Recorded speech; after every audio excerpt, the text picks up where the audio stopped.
Hello friends, good morning. আজকে সোমবার, আর সোমবারের মিনি ব্লগ দেখো কি কি রান্না করেছি। রান্নাবান্না হয়ে গেছে, আর ওয়েদারটাও বেশ রোদ উঠেছে গতকাল থেকেই প্রচণ্ড রোদ। ভাবছিলাম বৃষ্টি হবে, আর হয়নি।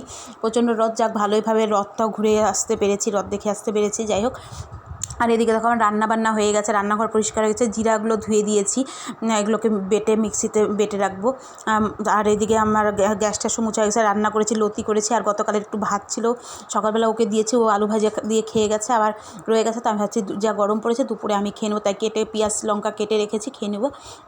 আর এদিকে গতকালের মাছও ছিল, তো 2 পিস মাছ ছিল, ওইটা গরম করে রেখেছি। আর আমাদের আর পাবদা মাছ ছিল, পাবদা মাছ ভেজে রেখেছি। একটু আলু ভাজা ছিল, ছেলেকে দিয়ে দিব, ওর জন্য রেখেছি। একটু শাক করেছি, স্যালাড কেটেছি, আর দাদু নাতির জন্য আলু দিয়ে শিং মাছের ঝোল করেছি। আর এটা ওলের তরকারি করেছি রাতের জন্য, এগুলো রেখে দিয়েছি, এগুলো আলাদা রাতের জন্য। আর দিনের এদিকে করে রেখেছি আলাদা করে, নাহলে গরমে নষ্ট হয়ে যায়। গতকাল তো অনেক ছোলা নষ্ট হয়ে গিয়েছিলো, তাই আজকে ভাবছি আলাদা করে তুলে রাখবো। আর আমি এমনিও আলাদা করে রাখি।